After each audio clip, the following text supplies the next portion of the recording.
Watu wa Mungu popote mulipo ulimwenguni nzima, na wasalimu katika jina la Bwana wetu Yesu Kristo, akiwa mwamba na mkombozi wetu.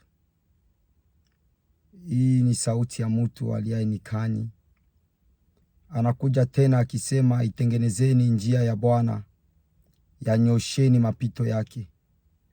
Leo tunakuja na kichwa ya neno inayozungumzia kuhusu uzulumati. Watu wa Mungu, tunakuja na kichwa ya neno inaozungumzia uzulumati, zuluma.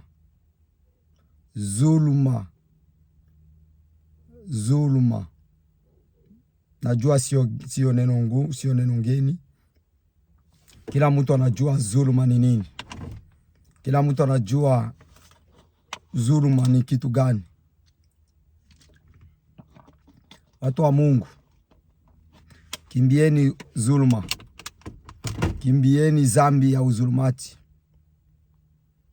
Popote ulipo ulimwenguni nzima, kama wewe unaishi katika maisha ya kuzulumu watu, nakuja tena kukwambia, kimbia kabisa, toka katika njia zako mbovu za uzulumati.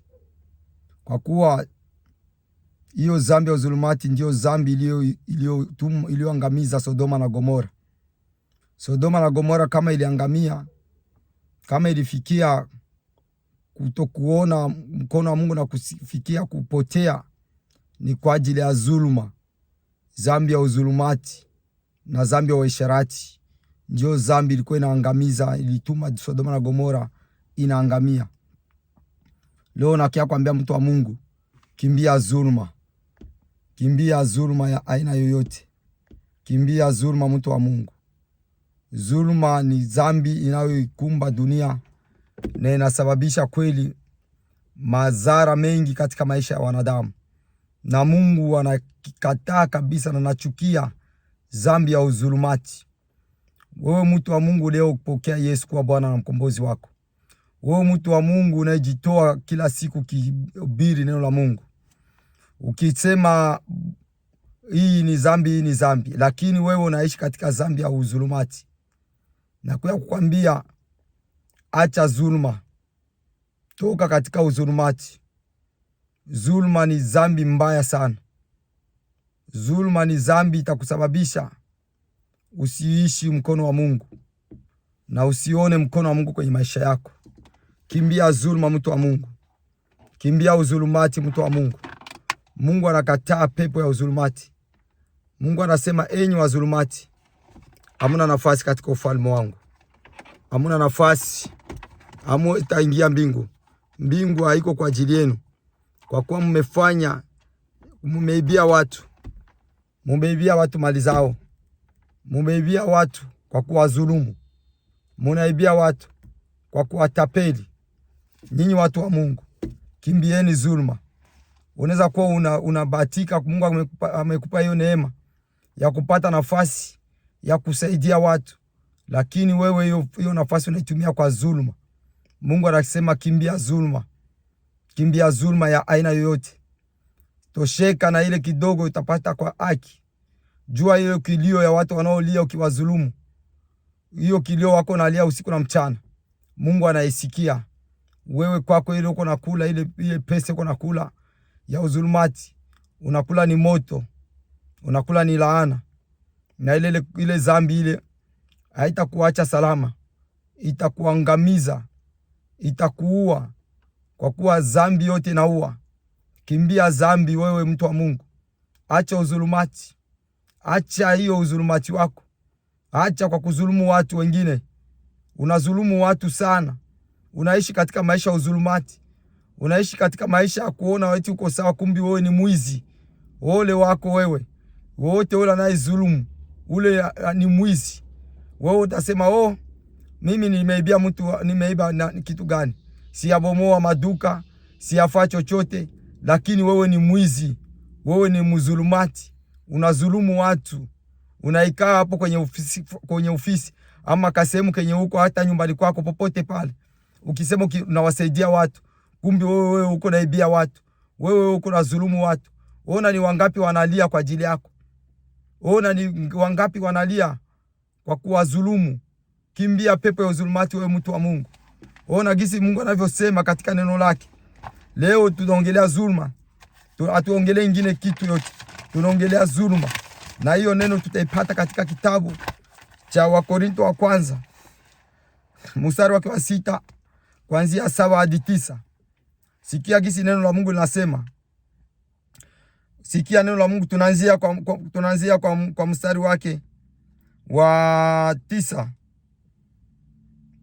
No, tunaanzia mstari wake wa 8. Tunaruka hapo 7, tunaanza mstari wake wa 8. Sikia kisi Mungu anavyosema.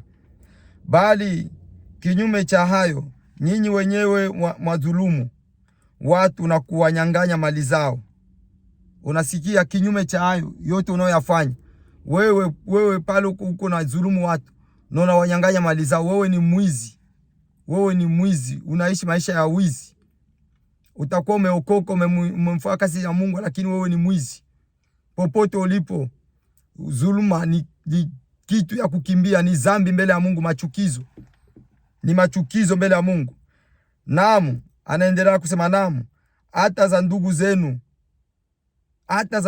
amuogopi, na za ndugu zenu zote mnadhulumu.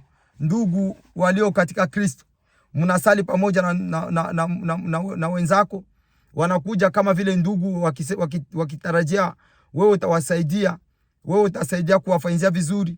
Kumbi wewe tena njoo kwa kuangamiza. Wewe tena ule njoo kwa kuwadhulumu. Yani waogopi hata dhambi ya dhulma imeshakujaa, na unasema Bwana Yesu asifiwe. Bwana Yesu asifiwe, isema shetani atukuzwe. Hapana, Bwana Yesu asifiwe. Wewe unamtukuza shetani, unafanya kazi ya kishetani, unaibia watu, unawadhulumu watu. Ole wako wewe mzulumati. Ole wako, nakuja kukwambia tena. Kimbia pepo ya udhulumati, wewe mzulumati. Acha kudhulumu watu. Acha kuibia watu. Unaibia watu sana. Nakwambia kimbia pepo ile ya udhulumati. Mstari wake 8 anasema, bali kinyume cha hayo. Hiyo ni mstari wa 8. Mstari wa 9 naenda. Au amjue ya kuwa wadhulumati hawataurithi ufalme wa Mungu. Unasikia, wadhulumati hawataurithi ufalme wa mbinguni. Mungu anakataa pepo ya udhulumati. Dunia hii inaangamia kwa udhulumati.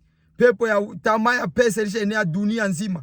Na Wakristo, na wahudumu, wachungaji, viongozi, waamini wote ni wadhulumati. Yani dhuluma, tamaa ya pesa ilishaenea. Yani tamaa ya kumtafuta Mungu hamna tena. Hakuna hata kidogo. Yani watu wanaanza kutumia tamaa zao, gisi miliao na wao wapeleka, gisi dunia inavyokwenda na wanavyokwenda sasa na dunia. Wakiishi maisha ya kudhulumu watu, kuibia watu. Mungu anasema acheni hiyo kazi yenu. Acheni kudhulumu watu, yenyi watu wa Mungu. Acheni hizo njia zenu zibovu. Hiyo mko mnakula pesa, lakini hiyo pesa hiyo ndio itawaangamiza. Hiyo kilio wale watu iko namfikia Mungu. Ole kwenu. Ole kwenu nyinyi wadhulumati. Kimbieni udhulumati. Nyinyi wadhulumati, kimbia udhulumati, acha kudhulumu watu. Popote ulipo ulimwenguni nzima. Popote, mama, baba, kijana, dada, kaka. Kama unajua uko sehemu, umewekwa sehemu fulani kwa kusaidia watu, wewe tena uko na wadhulumu, ole wako, utahukumiwa kwa ile. Utahukumiwa. Fanyia mtu sasa mapenzi ya Mungu. Huyo mtu afurahi na wewe ufurahi. Kidogo utakayoyapata, ama atakushukuru ule mtu kimfanyia chochote. Hiyo msaada yote atakayokupatia, rizika. Usione unafanya kitu anapata 10,000 ama 20,000 ama laki ama ngapi 100 ama milioni, kisha wewe kwa hiyo milioni unasema hata hii milioni siwezi nikampatia huyu mtu. Ukamate unampatia, unamupa 300, wewe unakula 700. Waone kama uko mbali na mapenzi ya Mungu. Hiyo dhuluma, hiyo dhambi utaitubia wapi wewe? Unaishi katika maisha ya udhulumati, unasema unamokoka, unamjua Mungu. Uko mdhulumati. Unavala ngozi ya kondoo, lakini wewe ni mwizi. Wewe unaibia watu, wewe unatapeli watu kwa kuwadhulumu, kwa kuwaibia pesa zao, kwa kuwaibia haki yao. Mungu anakuja kukwambia ole wako. Kumbuka Sodoma na Gomora. Hiyo dhambi yenye iliyoangamiza Sodoma na Gomora, ndio hiyo dhambi tena inajaa dunia. Ndio hiyo dhambi wewe uko naendelea kuyafanya. Kama Sodoma ilipotea leo, inakuwa ni story. Ni kwa sababu ya dhuluma na usharati ndio ilituma Sodoma na Gomora inapotea na inaangamia. Sasa leo nakuja kukumbusha tena, mtu wa Mungu, kimbia udhulumati. Acha kudhulumu watu. usiwaze wewe ni wa kwanza. Waliodhulumu watu ni wengi sana, wengi waliodhulumu hawako duniani tena. Na wewe utapita, utakufa muda wote tu, na utaenda wapi na ile udhulumati wako? Na unasema unamjua Mungu, na unafanya mapenzi ya Mungu, unafanya kazi ya Mungu, lakini wewe ni mdhulumati, au uende popote. Na kia kwambia ukimbie dhuluma, acha kudhulumu watu, acha kuibia watu pesa zao, acha kuibia watu mali zao, acha kuibia watu. Unavunja watu wewe, mtu wa Mungu wewe. Unaumiza watu wengi sana. Unalilisha watu wanalia sana kwa ajili yako. Ole wako wewe mtu wa Mungu unayefanya hiyo kazi ya kudhulumu watu. Jua tu siku yako iko. Mwisho yuko. Kuko ule hakimu wa mwisho atakwambia siku ile wewe ulifanya kwa upotovu, au kufanya sasa mapenzi yangu, ulikuwa unajivuika kozi ya kondoo, kumbe wewe ulikuwa mzulumati. Ondoka sikujue. Itakuwa kilio sana na kusaga meno. Itakuwa kilio sana kusaga meno wewe watu wa Mungu. Tukimbie sana uzuluma. Tukimbie sana uzulumati. Ona tena tukienda tena katika kitabu hiyo, tukisoma hata kitabu ya Mwanzo, mstari wake wa 6:13. Sikia gisi Mungu alivyosema kwa habari ya zulma. Mungu anachukia sana zulma. Mwanzo 6:13 inasema, Mungu akamwambia Nuhu, mwisho wa kila mwenye mwili umekuja mbele zangu. Sikia Mungu anamwambia Nuhu, ambia watu wa Sodoma na Gomora, mwisho wa wenye mwili umekuja mbele zangu. Ndugu yangu, jua kipindi ya Sodoma na Gomora ilikuwa ni hivi.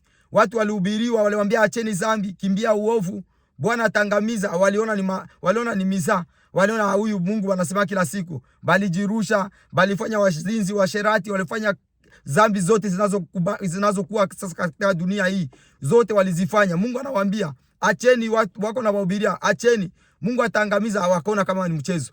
Leo tena mimi nakuja kukwambia wewe unayeishi katika uzulumati, ujue wengine waliangamia kwa ajili ya hiyo dhambi ya uzulumati na usherati. Sasa wewe nakwambia acha uzulumati wako. Acha kuibia watu mali yao. Acha kuibia watu pesa yao. Kula kidogo, rizika na ile kidogo unayopata kwa njia halali. Acha watu hiyo machozi ya watu analia kila siku. Wewe unawaliza kwa kuwaibia mali yao, kwa dhulumu haki yao. Unawazulumu kimacho tu, kimakaratasi unawaonesha, unafanya, unaambia njoo utapata hii, kumbe yenye angilipata ni zaidi. Wewe unawazulumu. Ole wako na ile mali uko nakula ya zulumati. Ile ni kifo, ile uko najilia moto, ile itakutesa, itakulunguza. Hiyo moto ndio itakulunguza. Hiyo moto hiyo ndio itakutesa milele. Kama uache njia zako na kutubu, kuacha njia zako hapana kuziacha na kutubu. Mimi nilikuwa mzulumati, tubu mbele ya watu wajue umeacha na umeokoka na umeacha kweli. Mungu ni wa msamaha. Lakini uache kisirisiri, ujue Mungu atakuangamiza tu. Mungu anakataa uzulumati. Pepo ya uzulumati, wewe ulishazulumu watu wengi, unaumiza watu wengi. Ole wako, Mungu atakuhukumu. Atakuhukumu. Anamwambia Nuhu, ambia watu mwisho wa kila mwenye mwili umekuja mbele zangu, kwa sababu wameijaza dunia dhuluma. Wameijaza dunia dhuluma. Amsomake neno yenyewe watu wa Mungu. Nyewe watu mliokoka, kwa nini amsome neno la Mungu? Mnajiita wachungaji, viongozi, vitu gani, na mnaishi katika maisha ya uzuluma? Mnajiita maskofu, mko maisha mazulumati. Mnajiita waimbaji, wahudumu, mnajiita waamini, na mnaishi maisha ya zuluma. Neno la Mungu liko wazi, Biblia ya Mungu iko wazi. Amsomaki kuona machukizo yenye wengine walikufa, waliangamia kwa ajili ya dhambi hizo mnaendelea kuzifanya. Waliangamia wengine, walikuwa kama nyinyi, tena warembo kuwazidia, walikuwa na pesa zao na vitu vya ajabu. Lakini nyinyi amsome maandiko, mnaishi tena katika ile dhambi. Mungu anasema ya kwamba atawaangamiza. Dhambi ile ya zuluma itawaangamiza. Imeenea duniani zulumati. Basi nitawaharibu pamoja na dunia. Anasema atawaharibu. Mungu atawaharibu pamoja na dunia. Kama mwache uzulumati, na wewe utaangamia, na dunia hiyo unaoikaa ndani mtaangamia pamoja. Acha uzulumati mtu wa Mungu. Kimbia pepo ya uzulumati. Acha kuibia watu pesa. Acha kuibia watu mali yao. Rizika na mshahara wako. Rizika na ile kidogo uko nayo, na Mungu atakubariki, na Mungu atakuonekania, na chochote utakachokifanya utakifanya. Haiko kwa kuwa na pesa mingi njoo ufanye vitu vikabambi. Utakuwa umezulumu watu, kuangalia akaunti yako ni sufuri, hamna hata pesa. Sasa unajiuliza tokeo ulianza kuzulumia watu, hizo pesa zimeenda wapi? Sasa haujue kama ni dhambi tu, ni chukizo. Hakuna faida kwa mwenye dhambi, na hakuna maendeleo kwa mwenye dhambi, na hakuna siku nzuri kwa mwenye dhambi, na hakuna amani kwa mwenye dhambi. Ile pesa hiyo itakukosesha amani usiku na mchana. Ile pesa unayozulumu hiyo njoo itakuangamiza, iko na kudai usiku na mchana. Wewe mtu wa Mungu, kimbia zulumati, kimbia pepo zulumati, na Mungu atakuonekania, na Mungu atakulinda, na Mungu atakuepusha na madhara na majanga yote ya duniani. Wewe unazulumu au ogope hata kuzulumu waamini, unazulumu na watu wa mataifa. Wewe ni kazi ya kuzulumati. Mungu anakuambia ole wenzako waliofanya dhambi hiyo, Mungu aliwaangamiza na akawaangamiza na dunia. Na anasema tena ole kwako, anakuja kukwambia ole kwako, achana mambo ya uzulumati na Mungu atakubariki na Mungu atakuonekania. Ni katika jina la Yesu Kristo wa Nazareti. Neno hili uisikie na uache njia zako ziovu. Wacha kuibia watu pesa zao, acha kuibia watu mali zao. Haiko kuiba eti ni kubomoa maduka, ama kuiba kubomoa mabenki, ama kuibia makampani, ama kuiba kubomoa manyumba za watu. Kwa hiyo kidogo uko unafanya ya zulumati, ni bwizi. Mungu anasema hayo ni bwizi. Unaibia watu mali zao, unawaibia, unaishi maisha ya wizi, maisha ya kutokumjua Mungu, maisha ya uzulumati. Mungu atakuharibu, Mungu atakuharibu. Kimbia hiyo pepo zulumati na Mungu atakubariki. Neno hili Mungu awabariki kwenu na kwangu katika jina la Yesu. Amen.